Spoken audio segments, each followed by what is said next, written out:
भगवान शिव का प्रिय महीना सावन जुलाई में शुरू हो रहा है। यह महीना भगवान शिव की पूजा अर्चना के लिए विशेष होता है। पुरातन शास्त्रों में भी सावन का विशेष वर्णन है, जिसे श्रावण मास के नाम से भी जाना जाता है। सावन मास में भगवान शंकर की विशेष पूजा अर्चना की जाती है। सावन का हर दिन विशेष होता है, क्योंकि प्रतिपदा से पूर्णिमा तक हर दिन शिवमय होता है। बारिश की फुहारों के बीच शिव भक्ति वातावरण में शिव की अलग जगह देती है। सावन में सोमवार का व्रत का बड़ा महत्व होता है। मनोकामनाओं की पूर्ति और संकटों को दूर करने के लिए लोग सावन सोमवार का व्रत करते हैं। कई श्रद्धालु 16 सोमवार का व्रत भी सावन से ही प्रारंभ करते हैं। इस वर्ष सावन का महीना 11 जुलाई से शुरू होकर 9 अगस्त 2025 तक चलेगा। इस साल सावन में कुल 4 सोमवार आ रहे हैं, यानी सावन महीने में 4 सोमवार व्रत होंगे।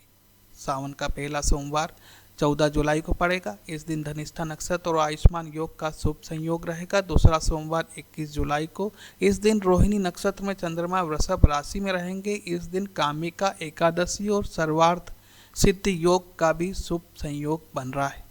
इस दिन शिव आराधना करने से भगवान शिव के साथ साथ भगवान विष्णु का आशीर्वाद भी मिलेगा।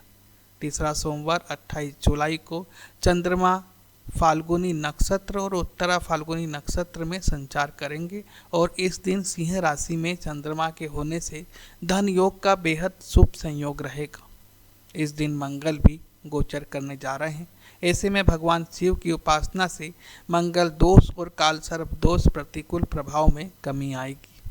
इसलिए मांगलिक जातकों को यह सोमवार रुद्राभिषेक अवश्य करना चाहिए।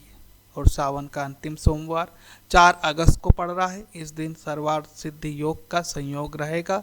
इस दिन चंद्रमा अनुराधा नक्षत्र और चित्रा नक्षत्र से वृश्चिक राशि पर संचार करेंगे। साथ ही इस दिन ब्रह्म और इंद्र योग का संयोग भी रहेगा। इस दिन शिव अर्चना से सर्व मनोकामना की पूर्ति होती है। अब जानते हैं पूजा विधि। पूजा के दिन ब्रह्म मुहूर्त में उठकर स्नान करके स्वच्छ वस्त्र धारण करें। पूजा स्थल की साफ सफाई के बाद मंदिर में घी का दीपक लगाने के पश्चात भगवान आशुतोष को एक तसले या थाली में बिठा लें। शिवलिंग पर घी लगाएं, शहद लगाएं, दूध, दही एवं जल से रुद्राभिषेक करें। रुद्राभिषेक के पश्चात शिवलिंग पर बेलपत्र चढ़ाएं, धतूरा, आक या अकौवा का फूल चढ़ाएं। साथ ही श्री शिवाय नमस्तुभ्य का जाप भी करते रहें। जो भक्तजन इस सावन में 16 सोमवार का व्रत प्रारंभ कर रहे हैं, वह 16 सोमवार व्रत कथा का पाठ करें और अंत में भगवान शिव और माता पार्वती की आरती करें।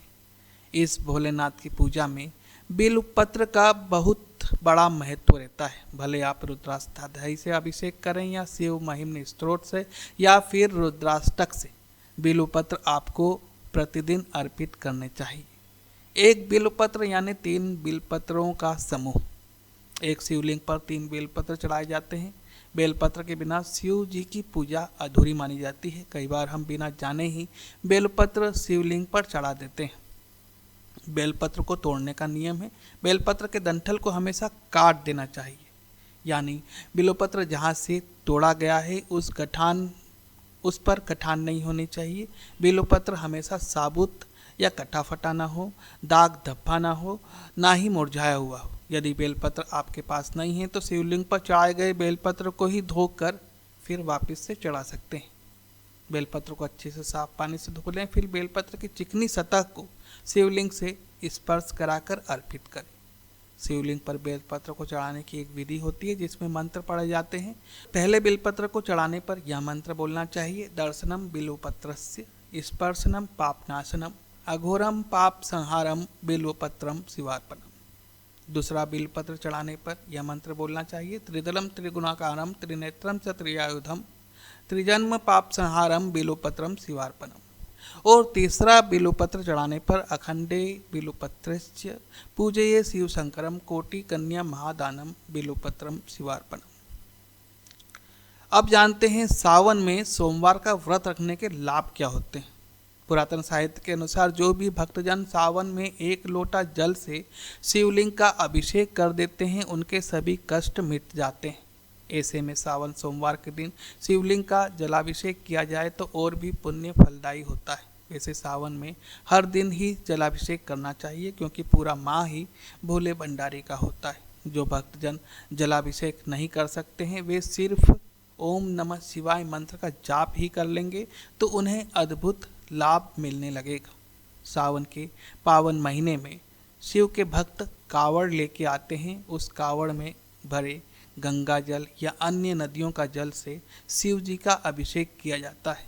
यह कावड़ यात्रा भी देखने लायक होती है। ऐसा लगता है कि पूरा वातावरण भगवामय हो गया है। पूरा सावन का महीना ही जप तप ध्यान के लिए श्रेष्ठ है।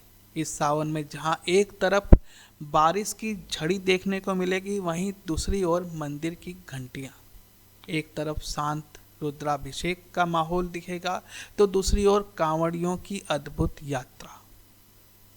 एस्ट्रो हेमचंद्र जी निभो की ओर से आप सभी को इस सावन की हार्दिक शुभकामनाएं। आशा करते हैं इस माह की गई भक्ति का फल आपको सालों साल तक मिलता रहे। धन्यवाद।